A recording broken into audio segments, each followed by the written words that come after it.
I saw your other 5-gallon bucket of fun over there. You got all kinds of cool stuff in there. And iron pieces and all kinds of stuff. Yeah. Digging a lot of horseshoes. More fun iron. Oh.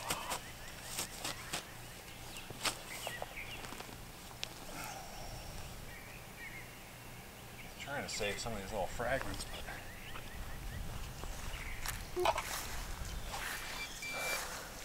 All right, introduce yourself. I'm Patrick from New York. Patrick from New York. What's Yep. your? How would people find you on the internet? You're a famous interneter. I don't know about famous, but I have a YouTube channel called Amphibious Detecting where I do land and water metal detecting, much like yourself. Same way. So we're on the hunt here because years ago I found a D-guard off a cavalry saber, and then yesterday, or the day before, I found the throat part to the scabbard for it. So we're trying to find the blade by digging all the iron we can here. We're up to like 7 or 8 gallons of it, so we keep at it. We keep at it.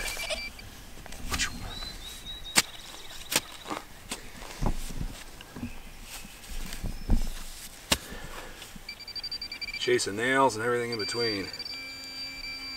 Gosh. No, that's a wonderfully deep. That one's unfired. Bullet's missing. Oh wow. There was a piece of iron here somewhere. How long have you been doing this for? Detecting since 2019, something like that. What about yourself? Oh, about 2010. What got you into doing this? So I live on a lake, and one summer, I was telling my wife a story about how back in the 80s, this woman came with like a 2-carat diamond ring, took it off, set it on the dock, went water skiing, and then someone sat down and flicked it into the water. So she's like, well, why don't you get an underwater metal detector and try and find it? I didn't even know such a thing existed, so that's what got me started. Never did find the ring though. A lot of iron underneath that dock. I keep trying. Found a lot of other neat stuff down there, but not that. So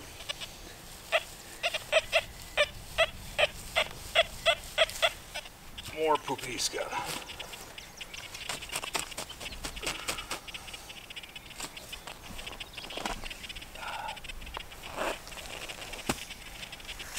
Yeah, there's a line that runs right out underneath that tree. Might be part of my problem. Oh, power line. Yeah, it goes out to the aeration pump in that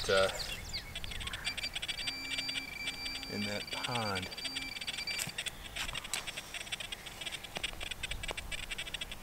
What's going on here? So you're hunting with XP Days too, but you hunt with other machines as well, like a underwater machine. Another half a horseshoe. Yeah, I use underwater. I like using an Excalibur too. I have a Manicore, a 900 that I have a 6-inch coil on, kind of just for sifting old iron patches. But I don't know. I bought it and then someone gave me a good deal on the Manicore, so it came home. But I've been enjoying it.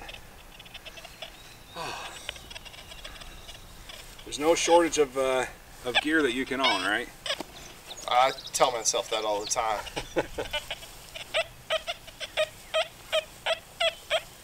Yeah.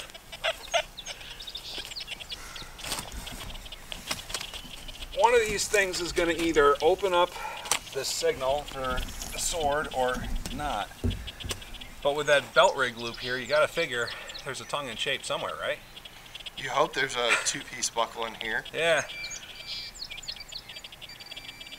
It hasn't already been found, but not the first one here. So you're from New York. What's Yep. what's it like getting permission in New York? You upstate?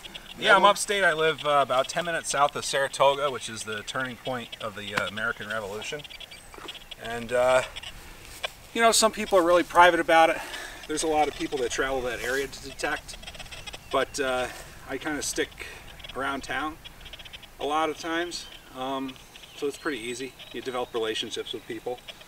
there's guys that I know that are really successful in finding that Rev Or stuff, and they'll go from New York City to Plattsburgh like nobody's business.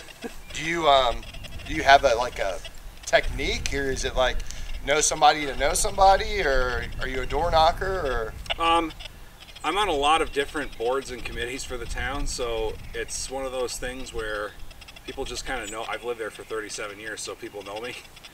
And I'll strike up a conversation amongst friends, and if they want to detect it, I'm all about it. So it works out. You know, door knocking, I don't do a lot of it, to be honest. Yeah. I go out with a guy that does a lot of door knocking, so I'm kind of like in Fat City with it. Oh, yeah. Yeah, my buddy Randy, he gets a lot of permissions that we just kind of go on, but...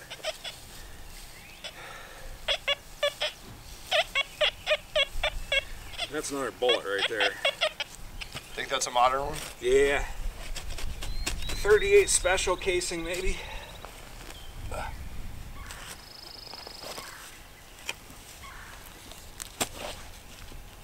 I'm wrong. Maybe it is a lot.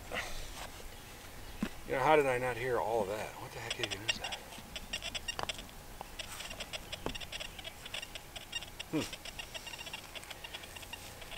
Is it brass on the end? No. No, it probably was just picking up this little shape here.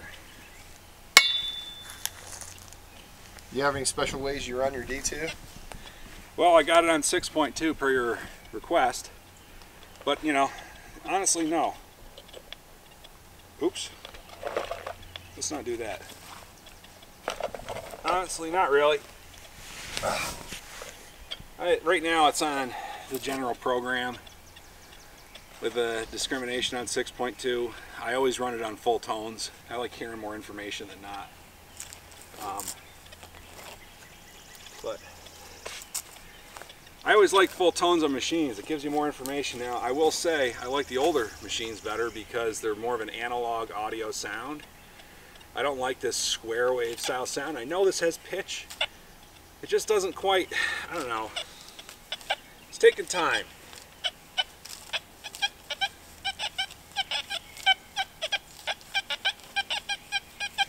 Next to that big iron bar.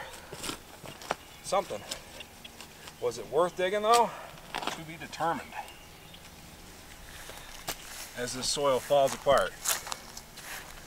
Yeah, it's gonna be down there a ways.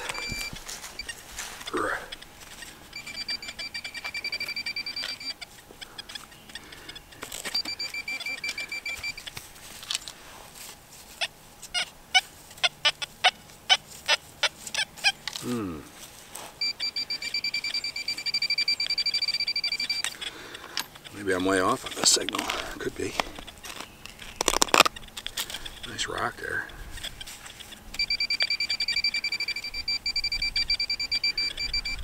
It's going to be one of those 10-minute recoveries, isn't it? No. We'll do the magic of editing. Yeah. Yeah, I gotta get my bearings here. Another piece of iron right there. Definitely a high tone stuck in there. Yeah, gotta get this iron out.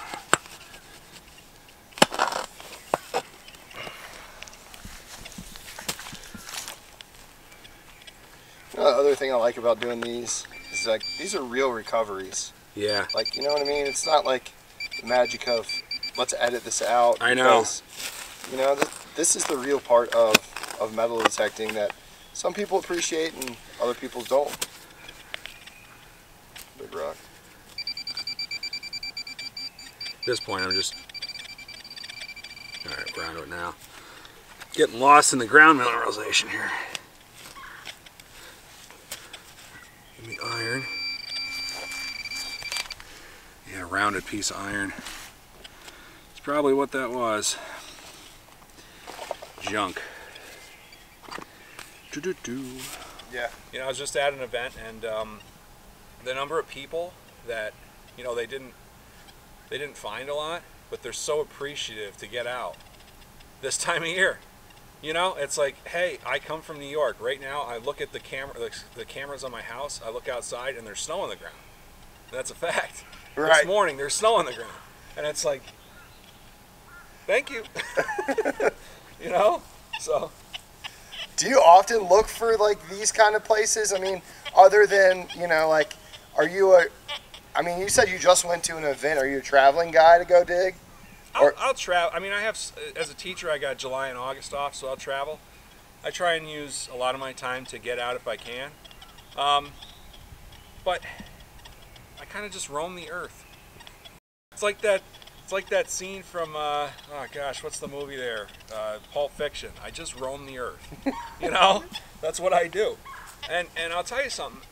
I find more stuff roaming the earth than I do when I put a ton of research into a place and get disappointed. And I think part of that is the blue, I call it like the blue sign syndrome. Up in New York, we have historic markers. They're all blue. And so you do a lot of research on a place and you come to find, oh, you pull up in the driveway, it's got one of these blue historic markers, and that's like, detect me for everybody since 1968, right? So they're always hammered. But you get, you know, I was wandering around the woods, you start chasing iron trails on some random pieces of property like that, and you'll, oh, there's the original home site, you know, where they had a cabin, and the stuff's no newer than 1787, and that's kind of like how I try and think about it. But that's why it takes me so long to make videos. There's a lot of time just aimlessly walking around. So, but...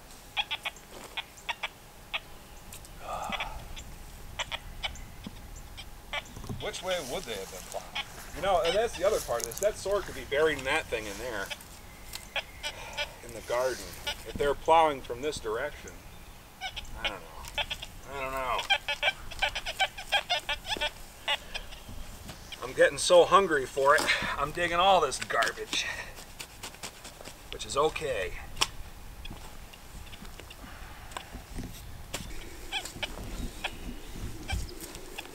Takes a lot of editing for my on-camera performance. Yeah. What got you into the YouTube stuff?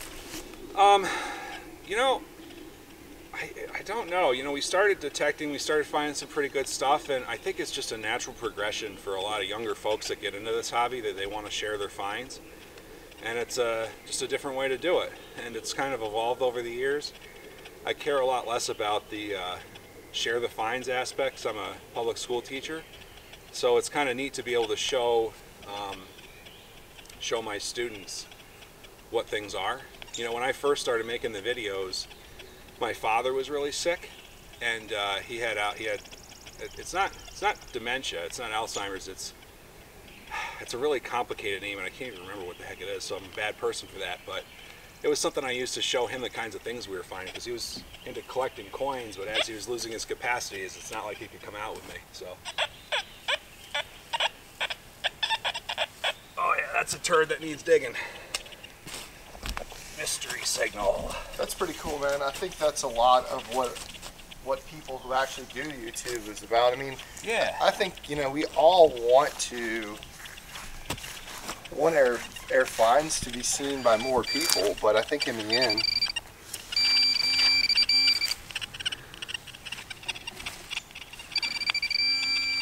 this is the furthest thing from how I normally dig I ever do, but bullet casing. Has the well run dry? No. This has got to be one of those spots where if you found the privy, it would be epic. It's got to be really good. This house is so old.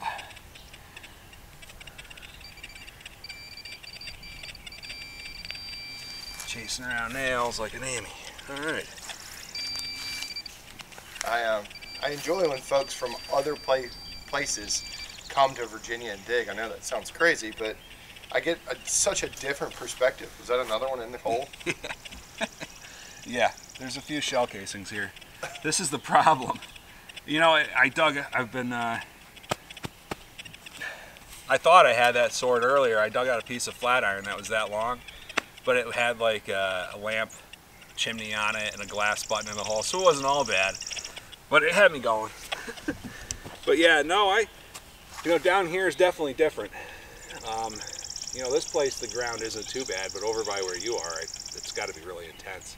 All the iron. Up in that part of the field, it's like red clay, you know? Yeah. But I don't know how much that affects this stuff. You just don't know what you're missing, so. Yeah, and mineralization, a lot of people don't understand Virginia mineralization, which is can I'm be one of them. pretty tough. You know, there's a lot of. Oh, that sounds good. Oh yeah, we're going for that. A lot of red clay, and there's actually a gold belt that runs right through Virginia. So in turn, what you get is iron oxide in the ground, Yeah. and the iron is just like everything else. That's a jaw harp right there. It's an iron jaw harp. Wow. Huh. You know, here I'm tossing it, but I found so many musical instrument parts here, from reeds to harmonica reeds to pitch pipes to reeds I don't even know what they are. You know, like a truss-shaped one. Wow. So these people like music, or there's a lot of folks here playing music. But Passing the time. yeah, better check for some ancillary finds. You know what I have not found here was coins, like at all. Fairly poor folks. Yeah, I found a cut Drake bust, which was super nice, and a classic head, but nothing in between.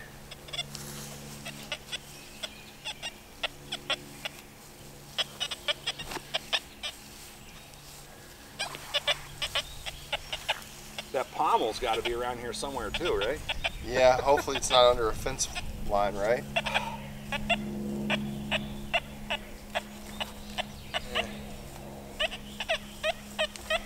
What's your average day of digging holes? How many do you think you dig? 192 yesterday. 192. I dig a lot of holes. Is that pretty common for you Yeah. back home? Yeah. I mean, if I'm out for you know, around 5 or so hours, yeah. I'll dig a lot. It's just a game of attrition, you know. I dig a lot of low signals, a lot of trash, a lot of garbage, and some of the best things I've ever found were crap signals. So, What would you consider some of the best things you ever found? I found an 1820s militia plate in a field in Troy, New York. I found a bugle in Petersburg that was like almost 2 feet down, and it had a barrel band across it. So it was. Were you in the trash pit? No, it was real weird. You know, that I think what happened in that field was there was a big pond there, and this thing was intact, so it doesn't make much sense. So you think it would have got hit by a plow, would have been destroyed. But I think they dug out this pond and then put all that on top of the field, and maybe that's why it was deep. Probably, I don't know, 50 feet away, someone dug a crate, like a full crate of mini balls, like 400 of them. Wow. But no one else really dug out that area. So it was one of those, you know. I got lucky. But they said there was no artillery there, and it sounded deep, and I figured, well, if this was an artillery shell, this must be what it sounds like, because it had a lot of iron in with it, but there's that.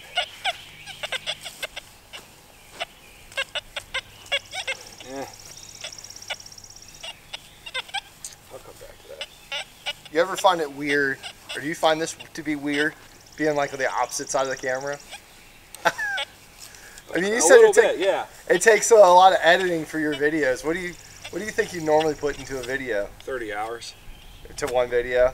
Well, if you calculate out, like, yeah, I probably spend 10 hours filming it, and then because GoPro is so kind that they don't give you a way to delete things on the fly, you have to go sit through and watch the last 5 seconds of almost every single one of those, which takes 2 hours. And then I'm just really not good with technology.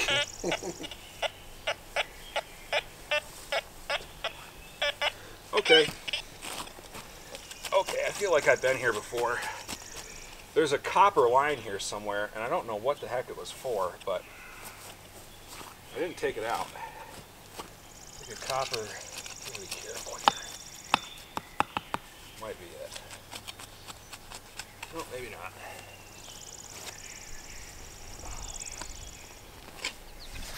It is the copper line, but it's capped. So I got to remove that thing. That's I believe that's a rod for a lightning rod. Mm-hmm. You know, the basic grounding rod. That's what I'll never get that out. It was way over there. Begs a question. Must be iron. Oh gosh, if I can't hear that. Do I want to dig that whole thing out? Because it goes all the way over to here. Well, you know where it's at. Yeah. And there's caps from a clothesline. The thing is, that throat was like here, so like right there. Really? So you almost want to dig this whole thing out, you know? Mm-hmm. That's an excavation for a little bit. Later in the day, I'll get desperate.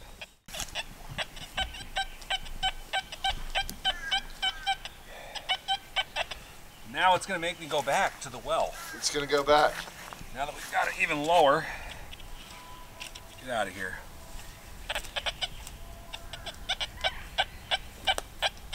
So if people were going to find you on the interwebs of life, where would they look? I'm on Facebook, but my videos are all on YouTube there under Amphibious Detecting.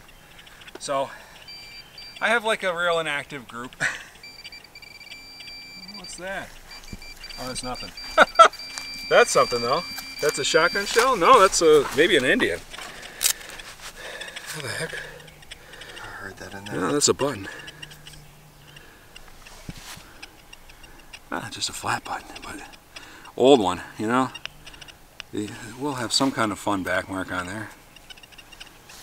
Nice. That thing sounded really good once you cleaned up that that hole there. Here. Oh, that's cool, man. Yeah, how do you miss that, right? I don't think you did. No, well, you know what I'm saying? Like, I gave up on it. I went back to it. You know, that just shows how much junk there is in the ground here. There you go. Thanks. Stick that in the old fine pouch. There you go. It's a good way to end, I think. Super appreciative of you letting us come and hang out and do a dirt talk. Yeah.